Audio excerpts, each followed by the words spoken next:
Assalamualaikum warahmatullahi wabarakatuh.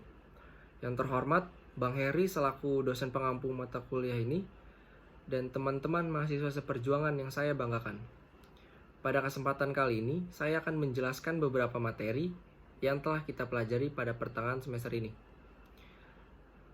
Yang pertama, saya akan menjelaskan materi tentang UU ITE, dan yang kedua, saya akan menjelaskan materi tentang perdagangan orang.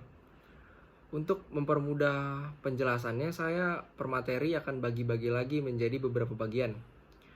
Untuk UU ITE saya akan menjadi 3 bagian, dan yang tentang perdagangan orang saya akan bagi menjadi 4 bagian.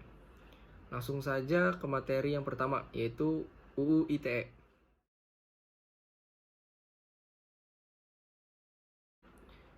Pengertiannya, Undang-Undang Informasi dan Transaksi Elektronik disingkat UU ITE atau Undang-Undang Nomor 11 Tahun 2008 adalah undang-undang yang mengatur tentang informasi serta transaksi elektronik atau teknologi informasi secara umum.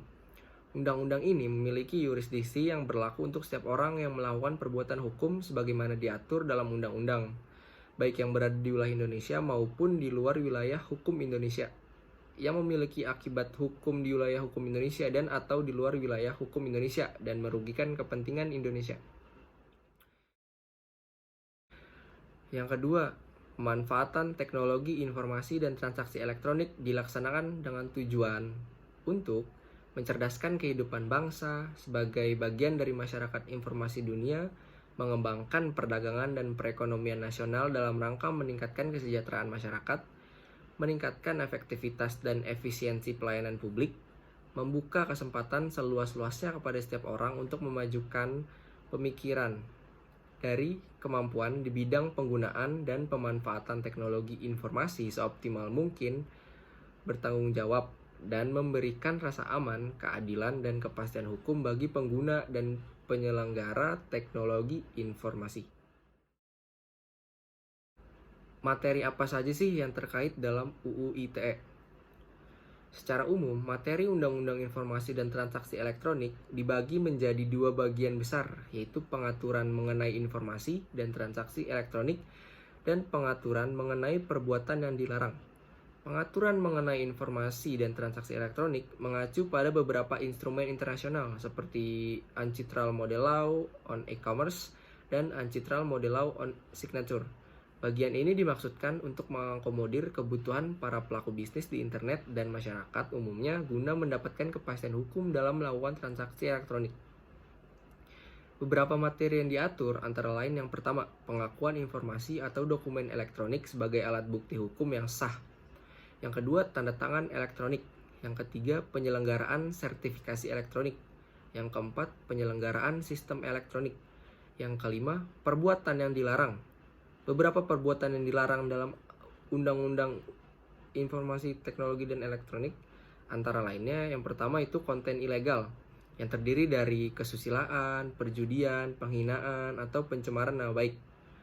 Yang kedua ada akses ilegal. Yang ketiga ada intersepsi ilegal. Yang keempat ada gangguan terhadap data. Yang kelima gangguan terhadap sistem. Dan yang terakhir penyalahgunaan alat dan perangkat. Penyusunan materi Undang-Undang ITE tidak terlepas dari 2 naskah akademis yang disusun oleh 2 institusi pendidikan, yakni Universitas Pajajaran dan Universitas Indonesia. Tim UNPAD ditunjuk oleh Departemen Komunikasi dan Informasi, sedangkan tim UI oleh Departemen Perindustrian dan Perdagangan. Langsung saja kita menuju ke materi yang kedua, yaitu tentang perdagangan orang.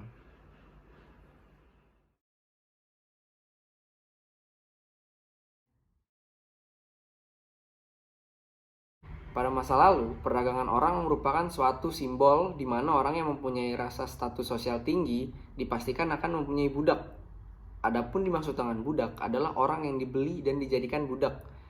Setiap orang yang mempunyai budak akan mempunyai suatu sosial yang tinggi, sehingga hal ini merupakan suatu hal yang umum yang tidak perlu dikaji dari perkembangan ilmiah. Perdagangan digunakan untuk pengistilahan tindakan perdagangan manusia.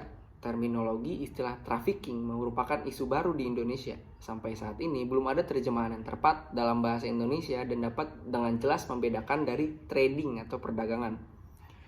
Meskipun dengan penggunaan persamaan kata yang kurang tepat, istilah perdagangan digunakan untuk menerjemahkan istilah trafficking. Perdagangan orang bertentangan dengan hak asasi manusia, karena perdagangan orang melalui cara ancaman, pemaksaan, penculikan, penipuan, kecurangan, kebohongan, dan penyalahgunaan kekuasaan, serta bertujuan untuk prostitusi, pornografi, kekerasan, atau eksploitasi. Jika salah satu cara tersebut di atas terpenuhi, maka terjadi perdagangan orang yang termasuk sebagai kejahatan yang melanggar hak asasi manusia. Ada 3 unsur-unsur yang terkandung dalam perdagangan orang. Pertama, unsur perbuatan yang meliputi merekrut, mengangkut, memindahkan, menyembunyikan, atau menerima. Yang kedua, unsur sarana atau cara untuk mengendalikan korban yang meliputi ancaman, penggunaan, paksaan, berbagai bentuk kekerasan, penculikan, penipuan, kecurangan, penyalahgunaan kekuasaan, atau posisi rentan atau penerimaan keuntungan untuk memperoleh persetujuan dari orang yang memegang kendali atas korban.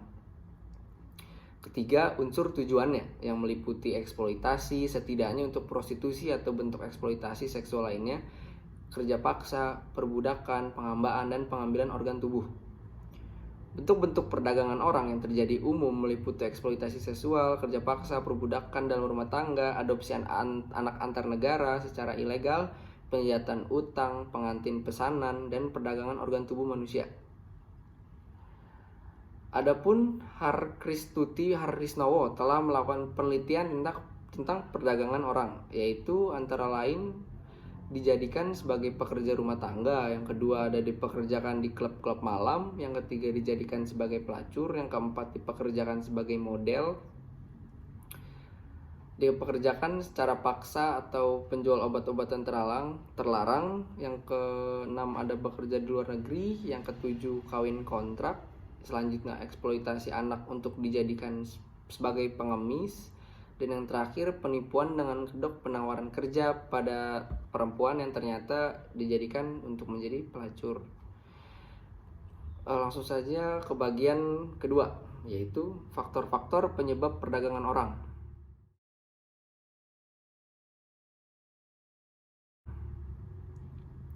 Faktor pertama yaitu faktor ekonomi. Faktor ekonomi adalah faktor yang sering mengakibatkan seseorang untuk berbuat kejahatan, dikarenakan ekonomi menjadi peran penting untuk meneruskan kehidupan yang lebih jauh.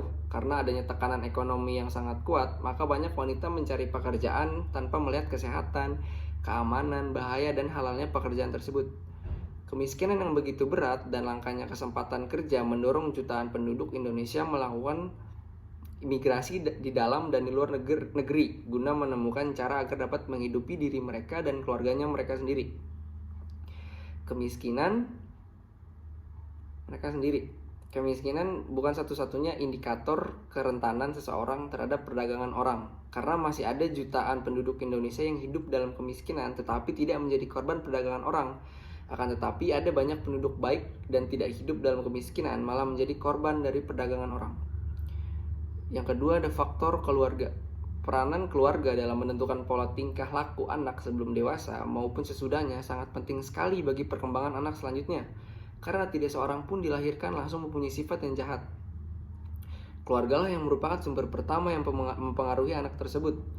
Salah satu faktornya terjadi kejahatan perdagangan orang adalah faktor keluarga. Pendapat ini didasarkan pada jumlah korban maupun pelaku tindak pidana perdagangan orang yang tertangkap, kebanyakan dari mereka berasal dari keluarga yang tidak harmonis. Kurangnya perhatian dari kedua orang tua membuat mereka hidup tanpa arah dan cenderung bersifat bebas. Yang ketiga ada faktor religi. Bila seseorang mempunyai keimanan dan ketakwaan yang tipis, maka akan mudah melakukan kejahatan, kekerasan seksual yang sangat merugikan orang lain, karena tidak adanya benteng ajaran agama. Oleh karena itu, pengisian jiwa dengan ajaran agamaan sangat diperlukan dan hendaknya dimulai sejak dini. Jika petunjuk agama dapat dilaksanakan dengan baik dalam setiap mengambil keputusan, maka semua perbuatan yang dilakukan selalu mendapat pahala dari Tuhan Yang Maha Esa. Langsung saja ke bagian selanjutnya, yaitu unsur-unsur perdagangan orang.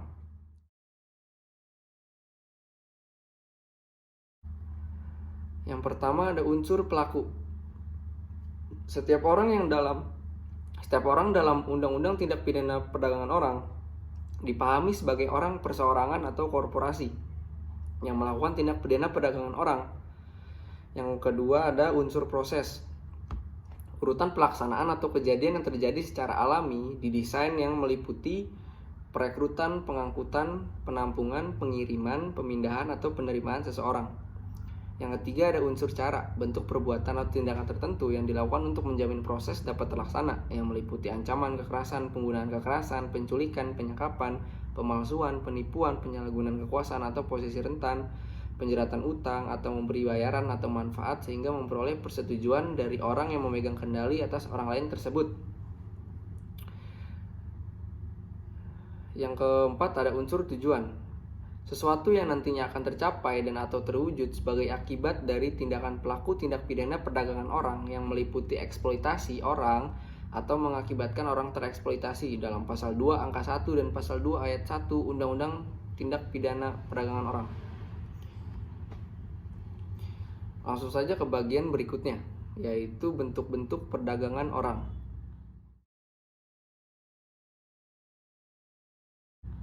Kelompok rentan perdagangan atau trafficking untuk menjadi korban adalah orang-orang dewasa dan anak laki-laki maupun perempuan yang pada umumnya berada dalam kondisi rentan seperti laki-laki, perempuan, dan anak-anak dari keluarga miskin yang berasal dari pedesaan atau daerah kumuh perkotaan.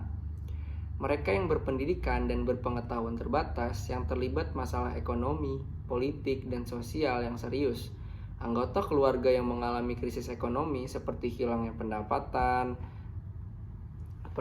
orang tua, pendapatan wali, orang tua wali sakit keras atau meninggal dunia, putus sekolah, korban kekerasan fisik, psikis, seksual, para pencari kerja termasuk buruh migran ya, perempuan dan anak jalanan, korban penculikan, janda cerai akibat pernikahan dini, dan mereka yang mendapat tekanan dari orang tua atau lingkungannya untuk bekerja, bahkan pekerja seks yang menganggap bahwa bekerja di luar negeri menjanjikan pendapatan lebih. Ada beberapa bentuk trafficking manusia yang terjadi pada anak perempuan, yaitu yang pertama ada perdagangan anak perempuan dengan tujuan sebagai pembantu rumah tangga. Yang kedua ada perdagangan anak perempuan sebagai pekerja di tempat-tempat hiburan atau usaha lain. Yang ketiga ada perdagangan anak perempuan sebagai pekerja seks. Yang keempat ada perdagangan anak perempuan dengan tujuan untuk industri pornografi dan dengan dalih menjadi model iklan. Yang kelima ada eksploitasi anak perempuan untuk dipekerjakan sebagai pengedar obat terlarang dengan terlebih dahulu menjadikan korban dalam ketergantungan obat terlarang. Selanjutnya ada buruh migran. Selanjutnya ada perempuan yang dikontrak untuk perkawinan guna mendapatkan keturunan atau untuk mendapatkan tanah ya. Selanjutnya ada perdagangan anak dengan tujuan dipekerjakan di Jerman. Selanjutnya ada eksploitasi anak sebagai pengemis. Ya, cukup sekian materi yang dapat saya sampaikan. Semoga bermanfaat bagi pendengar dan semuanya. Wabillahi taufiq wal hidayah. Wassalamualaikum warahmatullahi wabarakatuh.